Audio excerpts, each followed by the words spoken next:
forum Chine-Afrique à Pékin, l'économie et les finances du Sénégal, le projet de PASTEF, la déclaration de politique générale du Premier ministre Ousmane Sonko, la reddition des comptes, la justice, la diplomatie sénégalaise et plusieurs autres questions. Adama Gaye face à Babacar Fall, le grand jury, dimanche 11h10 sur RFM.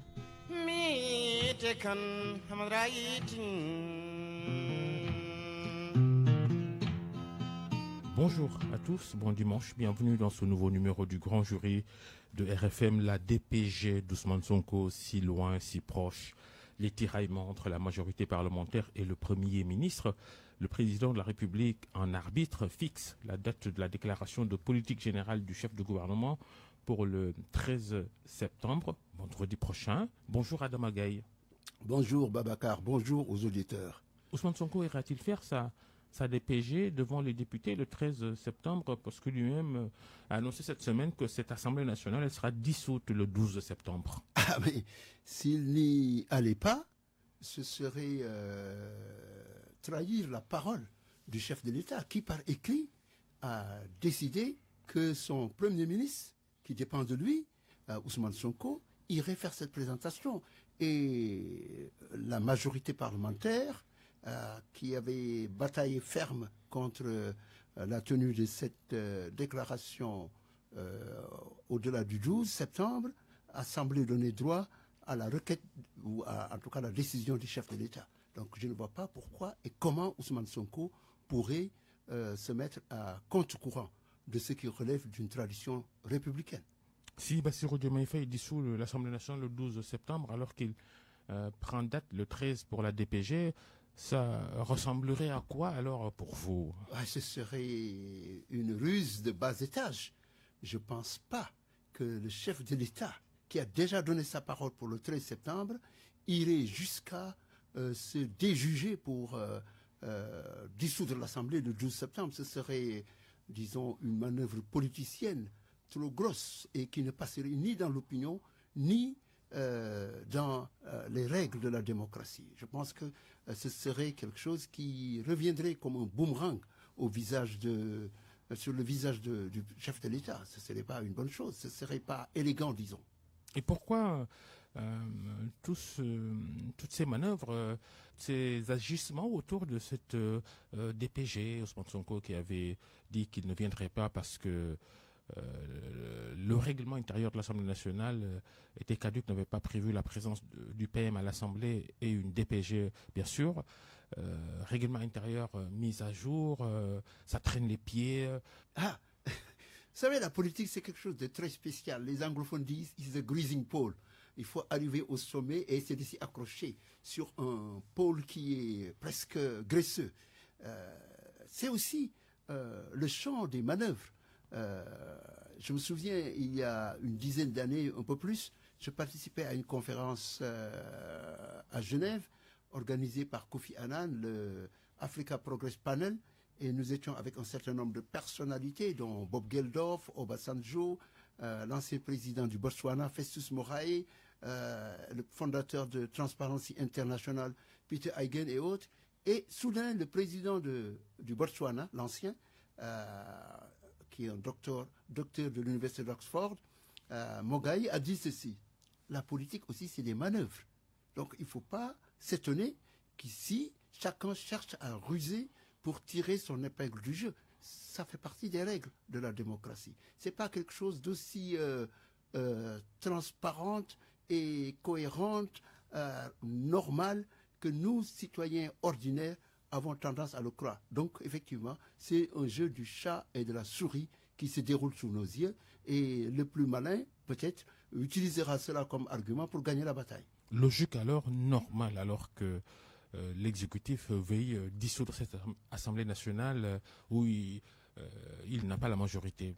Mais c'est parce que précisément, il y a des dispositions constitutionnelles qui prévoient la dissolution de l'Assemblée et qui donnent ce privilège au chef de l'exécutif. Et d'ailleurs, cela est conforté par une décision du Conseil constitutionnel qui lui a dit « Vous pouvez dissoudre à partir du 12 septembre ». l'essentiel est que certaines règles d'élégance républicaine soient respectées. Autrement, je pense que le président est dans son rôle et dans son droit. Et dommage alors pour les théoriciens de l'équilibre des pouvoirs. Ça aurait été, selon eux, une belle image de la démocratie si il y avait un exécutif à part, une majorité parlementaire différente. Oui, ça c'est ce qu'on peut dans les textbooks, dans les livres, lire.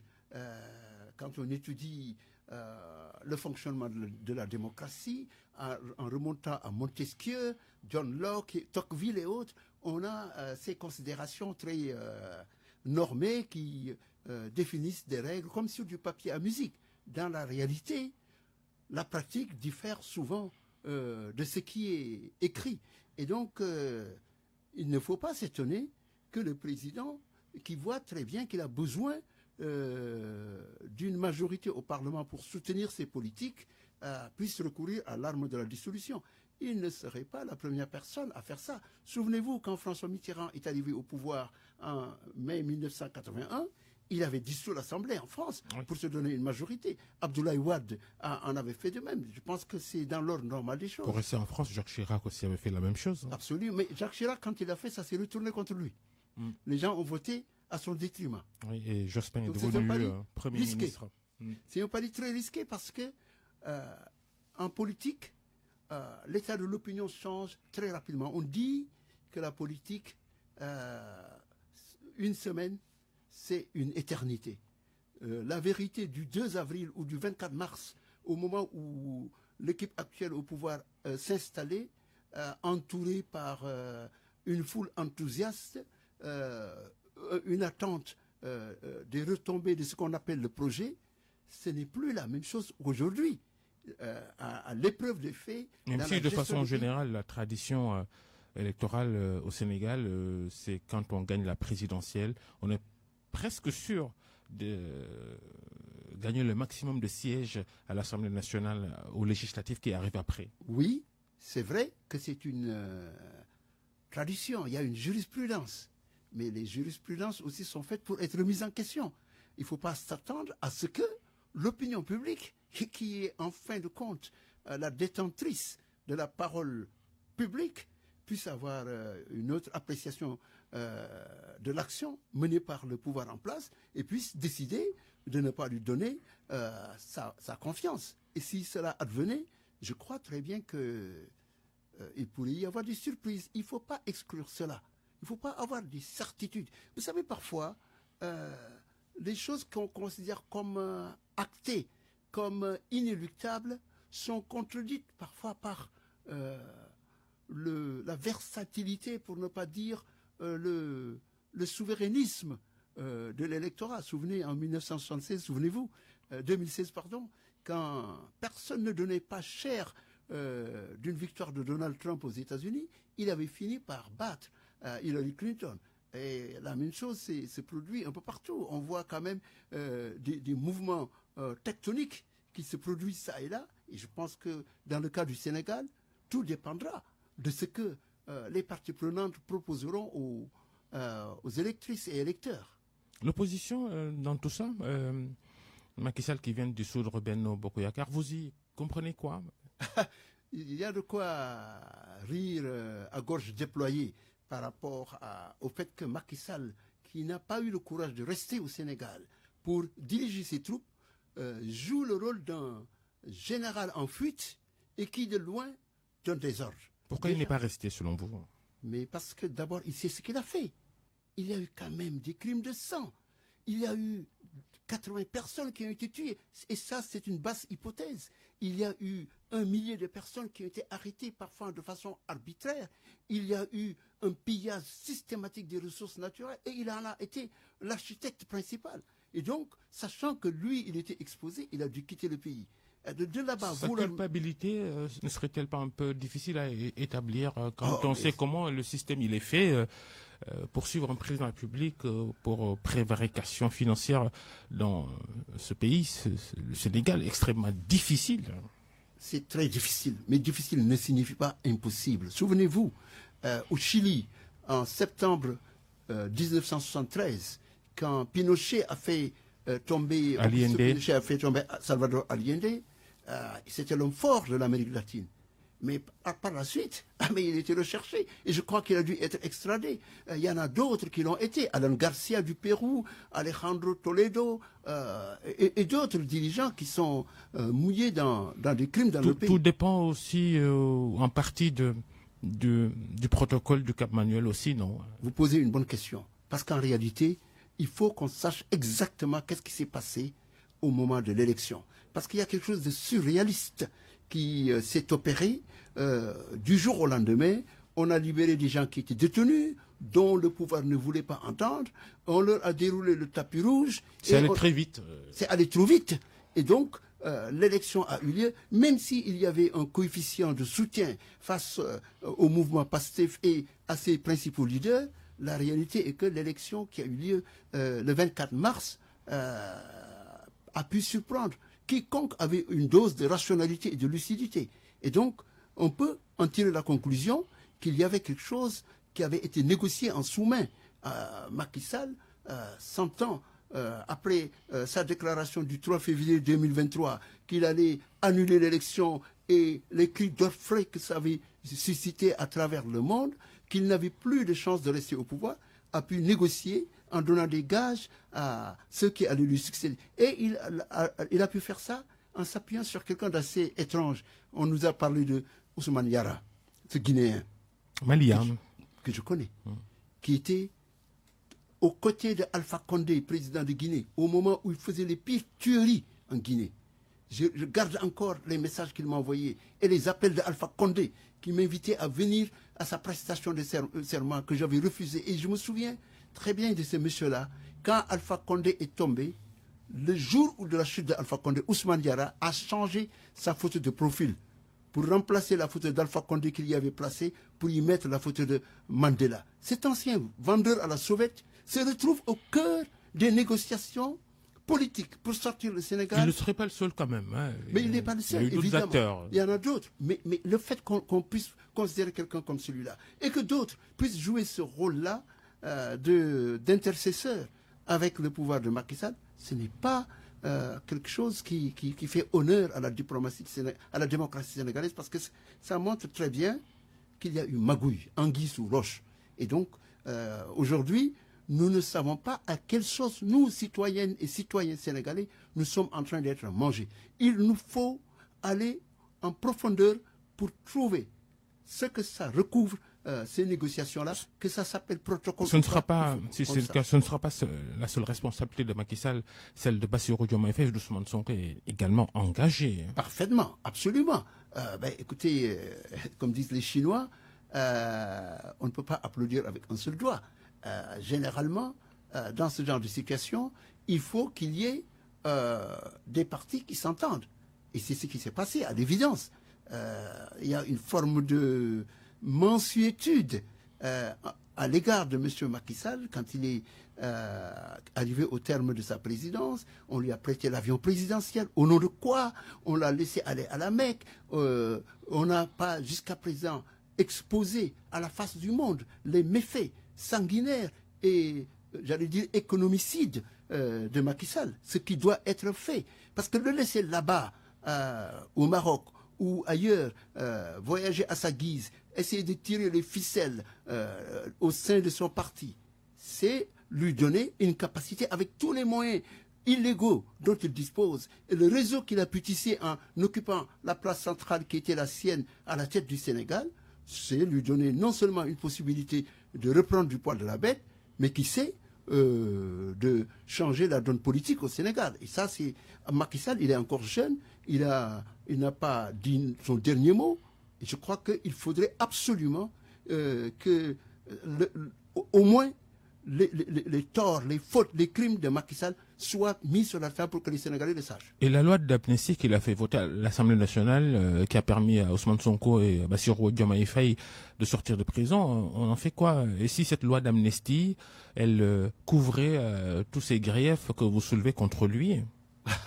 Quand une loi est adoptée et qui est une loi contre la nation, je crois que d'une manière ou d'une autre, il faut l'abroger.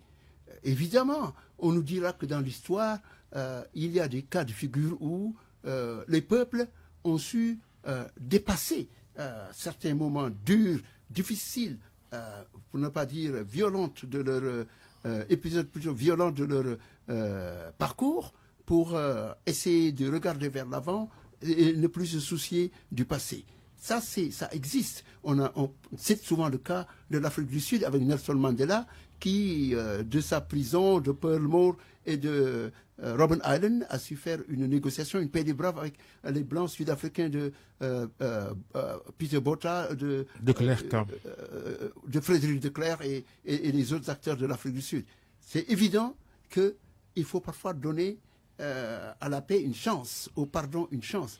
Mais dans le cas de ce qui s'est passé au Sénégal, le faire serait créer un précédent sur lequel d'autres pourraient s'appuyer demain et réinstaller ce pays dans une culture de la terreur.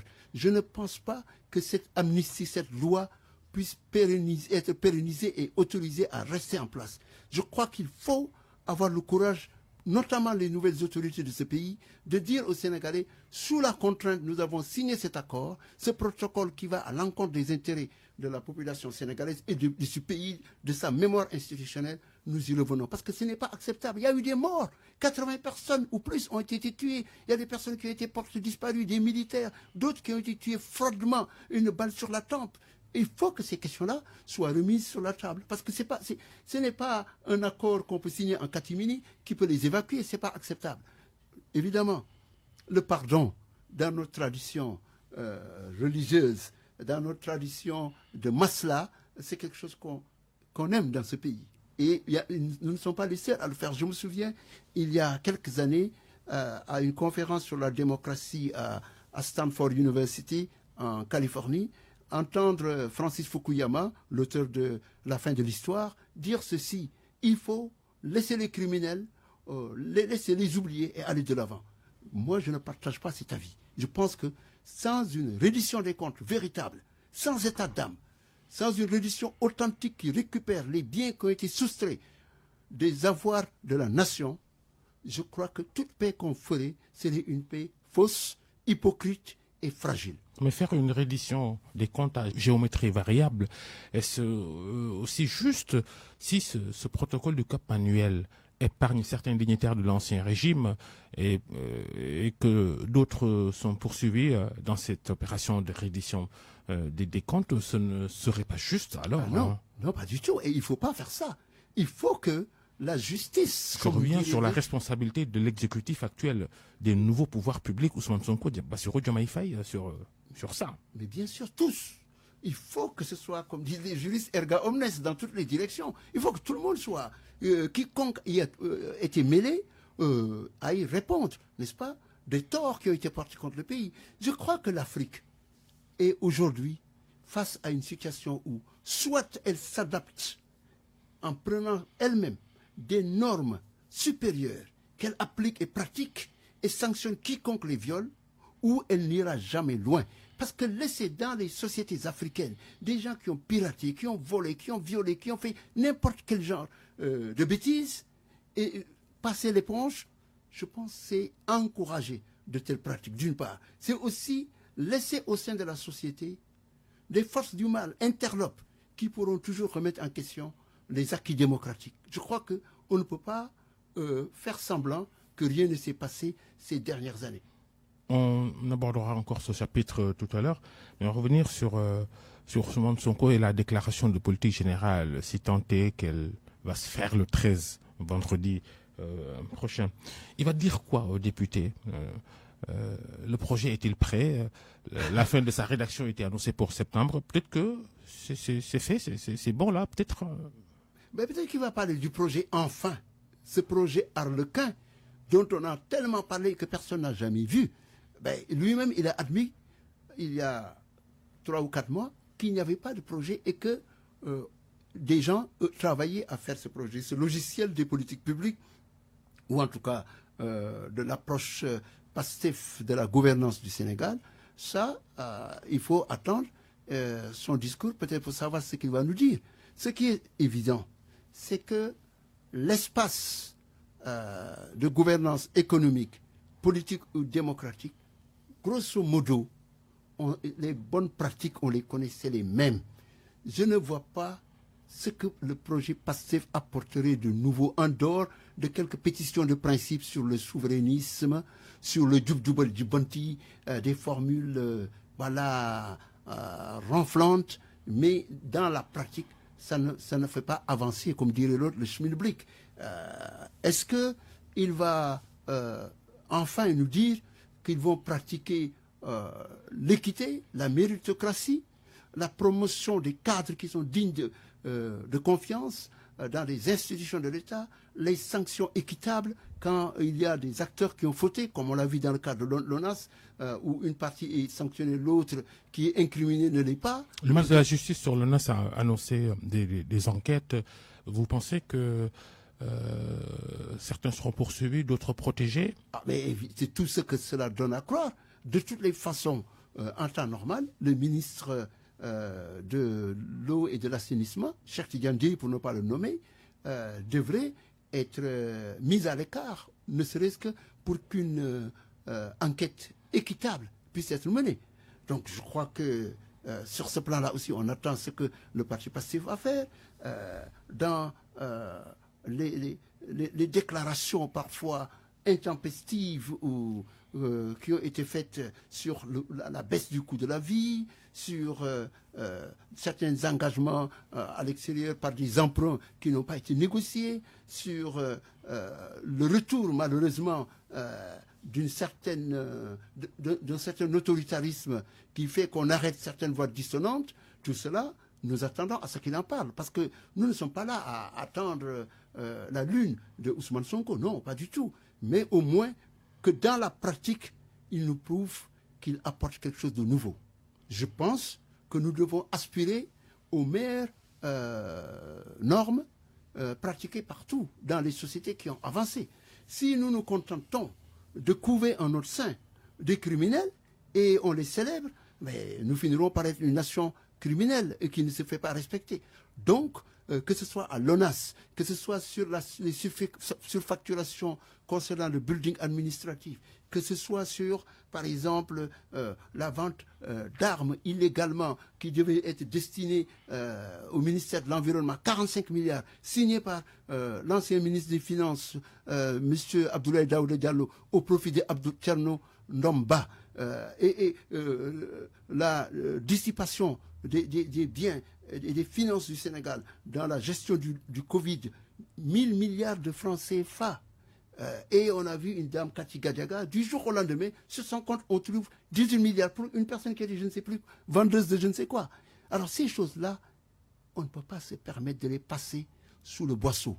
Et si nous avons une ambition pour ce pays, nous devons avoir le courage de dire, mettons tout sur la table, examinons les torts, corrigeons, et ce sera la seule base pour qu'il puisse y avoir ce que, je ne sais plus qui l'a dit récemment, il puisse y avoir une authentique commission vérité et réconciliation à la sénégalaise. Vous évoquez beaucoup Ousmane Sonko et ses interrogations sur les limites de ses prérogatives. Beaucoup le voient empiéter parfois sur les responsabilités du chef de l'État. Oui, et je crois que ce n'est pas même...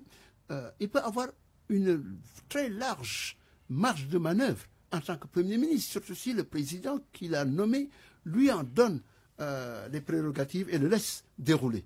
Mais le problème, c'est que dans la gestion d'un État, ce qui est le plus important, ce sont les rites à respecter. Ce sont les symboles.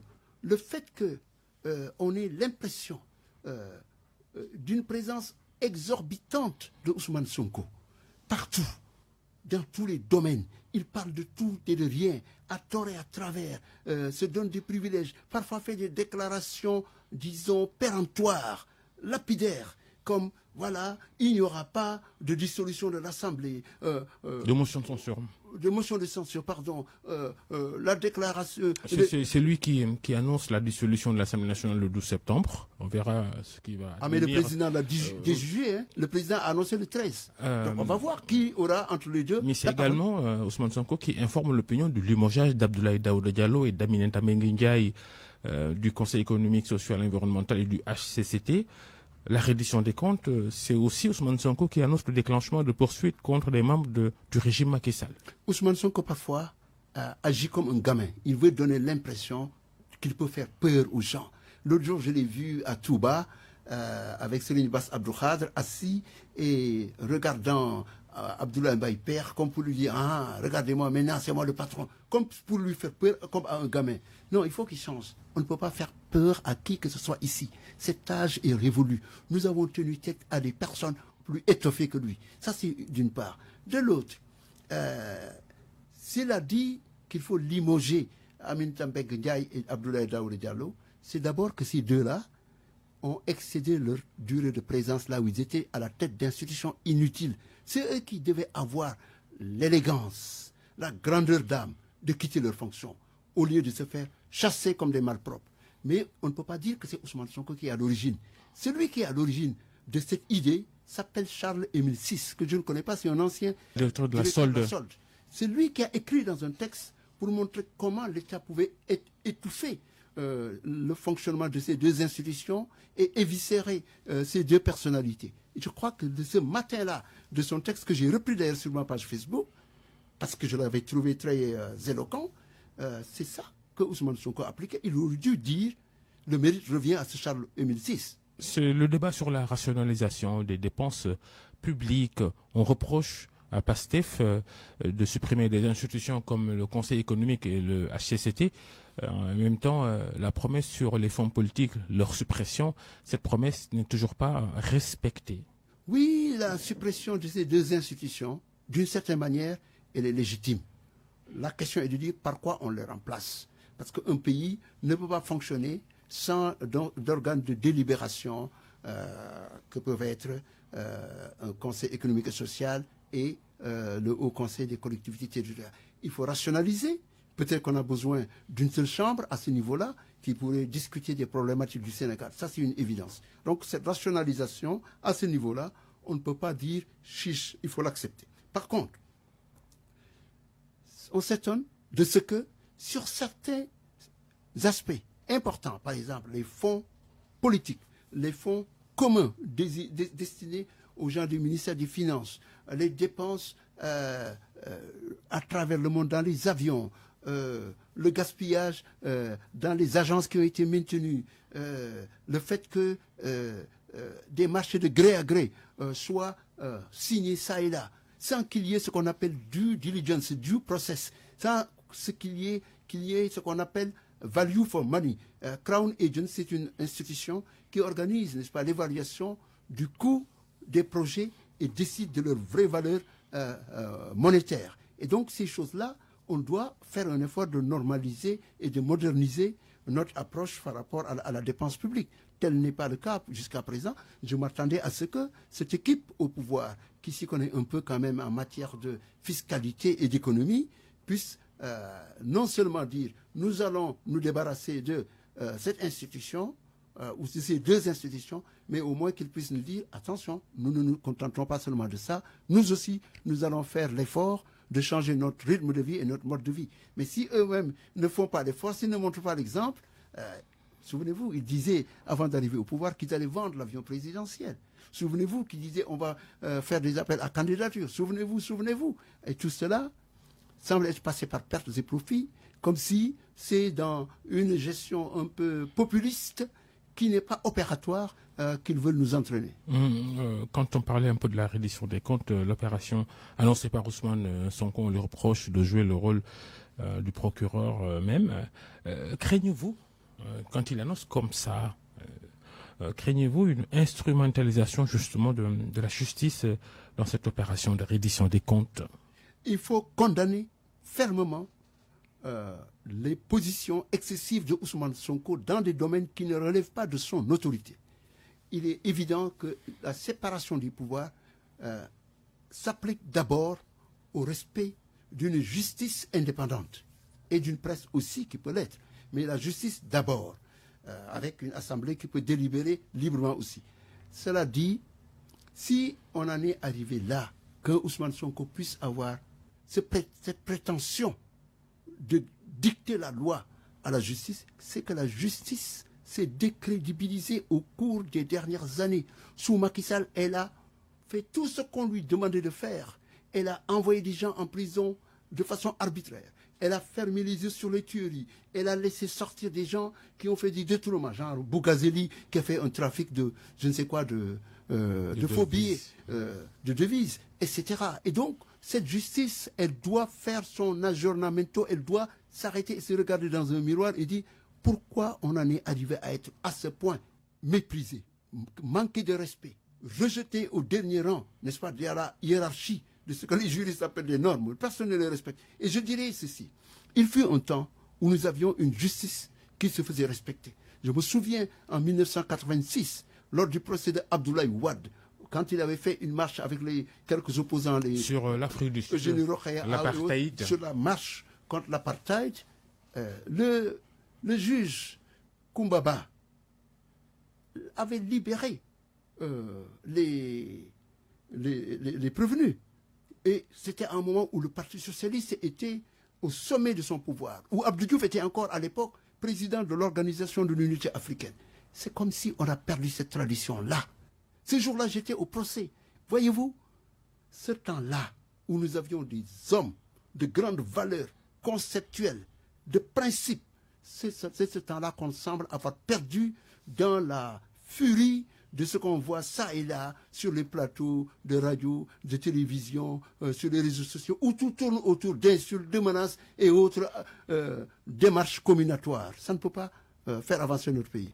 Ces arrestations, pour rester sur la justice, et ces arrestations et emprisonnements de voix critiques sous Pastef, sous le régime Pastef, l'ancien commissaire de police, Cherna Keita, est entre les mains de la DIC. Le journal Libération a informé hier qu'il risque même un mandat de dépôt. Ahmed Suzanne Kamara de l'APR est en prison depuis plusieurs semaines.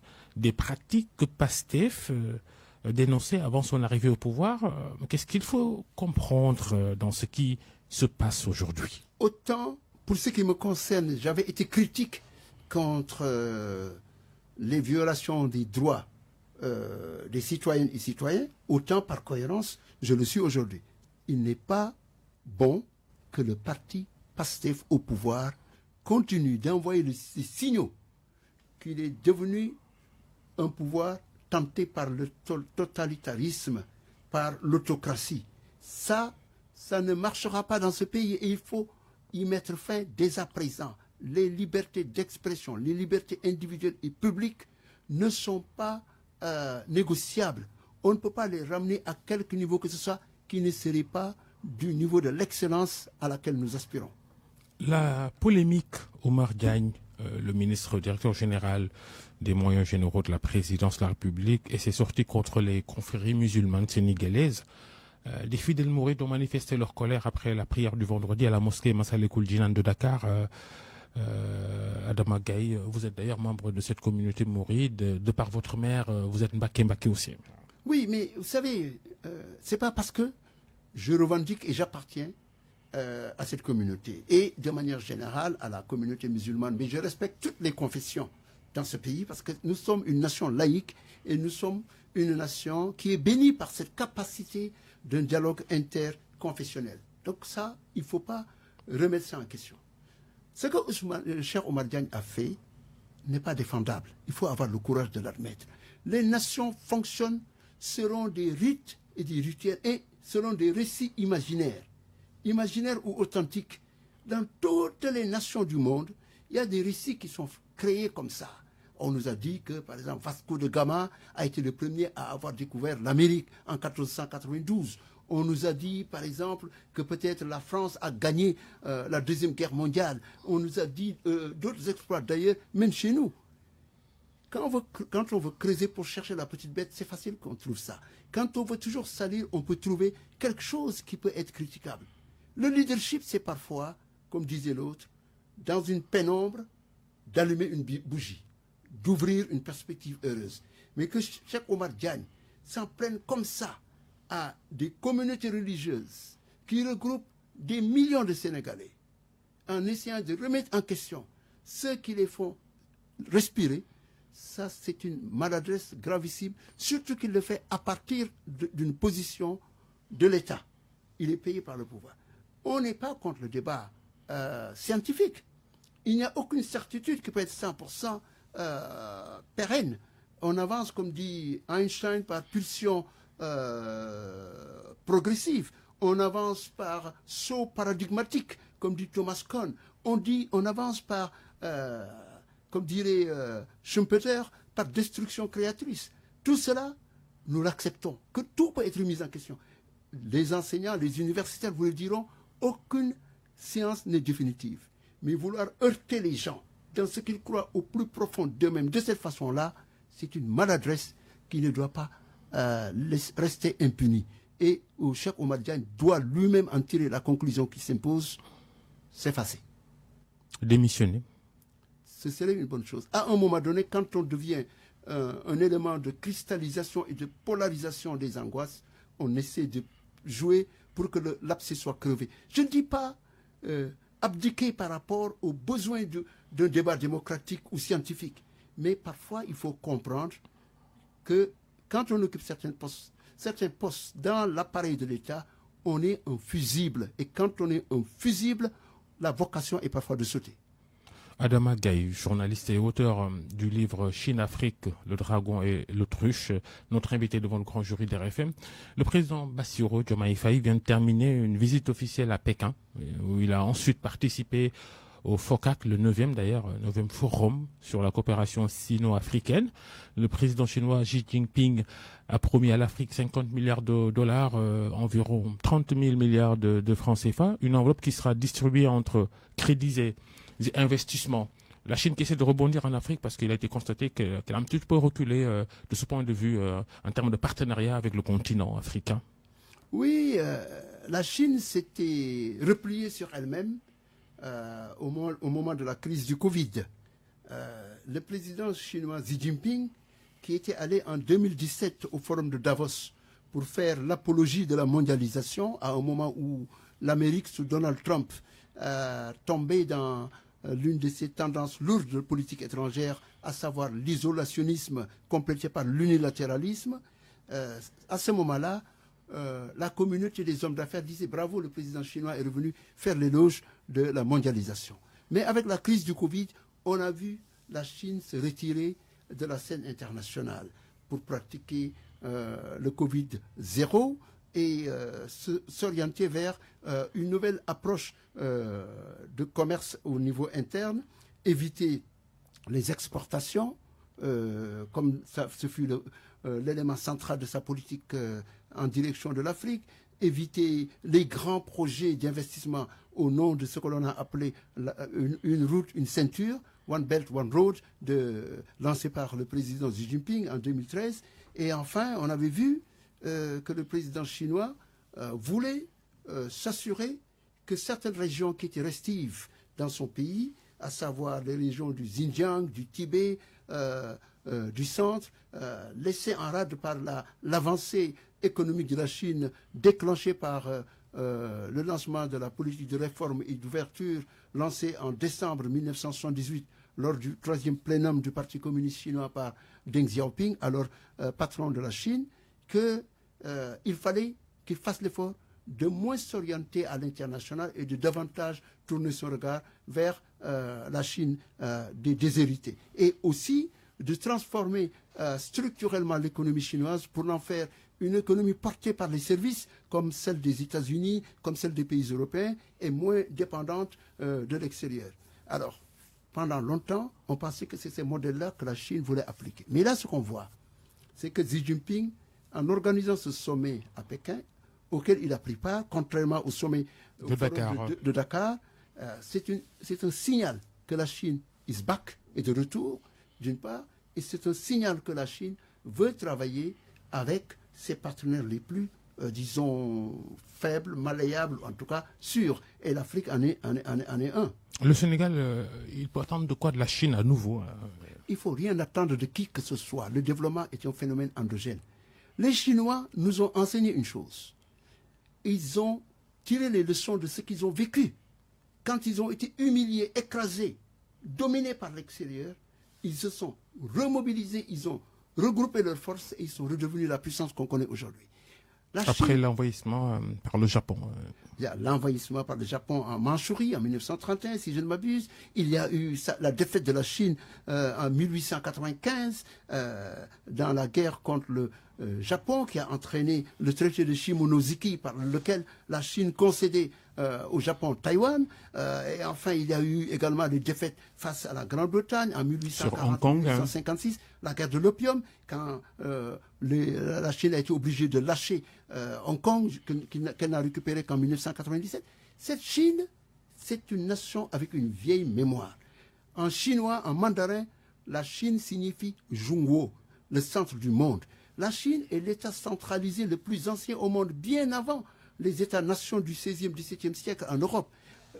C'est en 221 avant Jésus-Christ, c'est-à-dire plus de 2000 ans, que la Chine actuelle a été constituée sous le leadership de l'empereur Qin Shi Huangdi, qui a créé donc cette Chine. Et depuis lors, la Chine est restée une entité. La Chine, en 1978, quand elle est sortie de toutes ces périodes de difficultés, quand elle a été occupée par l'Europe, avec des territoires contrôlés par des pays occidentaux, la Chine a décidé qu'il fallait mettre fin à ce siècle d'humiliation. Nous devons faire la même chose. Deuxièmement, la Chine s'est arrêtée en 1978, a dit nous allons changer, non plus rester un pays communiste, mais aller vers certaines vertus du capitalisme. Et c'est ce que Deng Xiaoping a fait. L'ouverture, la modernisation, étape par étape, la Chine a pu forger donc des approches, des logiciels structurels, y compris donc la mise en place du Forum de coopération Chine-Afrique, qui a été établi en l'an 2000, en octobre, non pas par la Chine, mais à l'instigation des ambassadeurs africains à Pékin. Parce qu'en avril 2000, l'Union européenne avait organisé un forum entre l'Afrique et l'Europe. C'est ce forum-là, ce modèle-là, que les Chinois ont repris et depuis lors qu'ils appliquent à leur coopération avec l'Afrique. Donc les Chinois nous ont enseigné également l'approche stratégique. Enfin, les Chinois ont œuvré pour tirer de la pauvreté 800 millions de personnes. C'est le niveau le plus important jamais réalisé.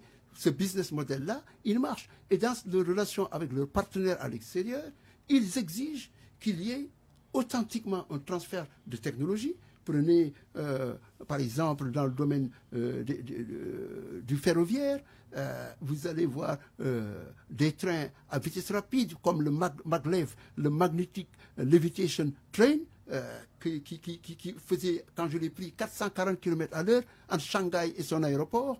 Aujourd'hui, les Chinois ont développé un système de train qui est aussi rapide que l'avion. Et ils ont appris ça en exigeant le transfert de technologie. Ce qu'ils ont mieux fait, que les Français, Alstom, qui a fait le TER sénégalais, alors... Mais de très loin et moins cher. Mais ce qu'il y a chez les Chinois, c'est que s'ils ont fait ces choses-là, c'est qu'ils ont exigé que les partenaires étrangers qui veulent venir en Chine n'y viennent qu'en acceptant l'accès au marché chinois qui les faisait saliver, en échange à la fois d'un transfert de technologie, d'un contrôle des contrats et des marchés et des projets par les Chinois, et enfin de ce qu'ils respectent, n'est-ce pas, la souveraineté de la Chine. Quelles sont les conditions que nous mettons, nous, Sénégalais, Africains, face à l'ogre chinois, à ce que j'appelle le dragon chinois? Pas grand-chose. Nous y allons comme si la Chine peut nous aider à nous développer. Dans ce livre que vous avez publié au milieu des années 2000, vous semblez dire que pendant justement que la Chine est en train de se déployer, l'Afrique, elle ne veut rien faire. Mais l'Afrique fait pire. L'Afrique s'imagine en autruche, tête baissée dans le sable, c'est comme ça que je la décris, que la Chine viendrait à son secours. Et ça, c'est le grand problème des pays africains.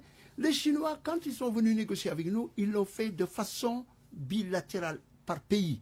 Ils savent qu'en parlant avec les petits pays, les confettis d'États comme le Sénégal et autres, ils peuvent tirer profit de cette relation. Alors que si l'Afrique, dans son entité globale, 1,2 milliard d'habitants, 30 millions de kilomètres carrés, des ressources naturelles, minières, humaines et autres, à n'en plus finir, venait avec une voix forte, crédible et une vision, croyez-moi, elle serait dans une position de pouvoir mieux... Il faut avoir une forte diplomatie pour gérer tout cela. La diplomatie sénégalaise sous Diomaye Faye... Ah, mais c'est une diplomatie qui a malheureusement tendance à tendre la main et à ne rien avoir. Quand, hélas, notre ministre des Affaires étrangères, voix tremblotante, se présente devant Sergei Lavrov, le ministre russe des Affaires étrangères, qui pratique ce qu'on appelle en relation internationale le réalisme, et lui dit « Ah oui, nous savons que vous faites beaucoup de blé, nous savons que vous faites beaucoup d'engrais, vous croyez qu'ils sont là pour vous donner, pour nous en donner ?» Non, quand il y a eu le sommet Russie-Afrique, les Russes ont répondu à la même demande qui avait été faite par Macky Sall. Ils ont donné leur soutien aux pays avec lesquels ils traitent véritablement et sur qui ils peuvent compter. Les pays de l'AES, par exemple Mali, Burkina, Niger, ce sont ces pays-là qui ont reçu ces dons. Mais il n'y a pas, comme dirait l'autre, Paul Krugman, le prix Nobel d'économie, no free lunch en économie. Il n'y a rien qui soit donné gracieusement. Et donc, si nous voulons avoir une diplomatie, il faut que cette diplomatie-là soit assise sur des principes et qu'elle soit structurée. Et je crois que quand notre ministre des Affaires étrangères ou notre président dit « nous comptons sur la Chine » ou que le ministre dit « tenez-nous par le bras et poussez-nous », c'est une calamité. Merci Adama Gaye, un journaliste, ancien sportif peut-être. Demain on suivra la deuxième sortie des Lions dans les éliminatoires de la CAN 2025. Premier match raté à Dakar, match nul face au Burkina Faso. Les joueurs qui sont sortis du terrain sous les sifflets du public, Aliou Cissé hué. Les supporters, ils ne sont pas un peu intolérants envers le sélectionneur ou pas Excusez-moi, mais j'ai envie de dire que votre confrère Cheikh Tidiane Gomis mérite en fin de compte le dernier rire, hein, parce que c'était le plus virulent critique de Aliou Cissé. Quand, à un moment donné, nous tous, nous souhaitions lui donner une chance, notamment quand il a gagné la Coupe d'Afrique, si je ne m'abuse, en 2022. La réalité est que Aliou Cissé fonctionne avec un logiciel dépassé. C'est comme si il fait des sélections sur la base de ce qu'on écrit dans les journaux, les joueurs qui font de temps à autre des percées, il les appelle. Il n'y a pas d'audace à mettre sur les bancs. Les Sadio Mané, qui sont les Gana Gueye, qui sont quand même de vieilles lunes, un peu dépassées, qui ne parviennent même pas à se classer sur le terrain. Je crois que la réalité, c'est que ce n'est pas seulement le football sénégalais qui est malade, c'est le sport sénégalais qui est malade. Nous sommes tous des passionnés de sport, en commençant par moi-même. Mais si vous regardez, nous allons aux Jeux Olympiques, nous rentrons 0 médaille. Personne ne pose de questions sur ça. 0 médaille. La Coupe d'Afrique des Nations, on l'a gagné certes en 2022, mais c'était ric-rac, bancal. On n'a pas gagné parce qu'on a fait un jeu aussi alléchant que pouvaient le faire des joueurs comme les Mbaye Fall, les Léopold Diop et autres grands footballeurs que je voyais jouer sur les terrains de football comme Christophe Sagna, etc.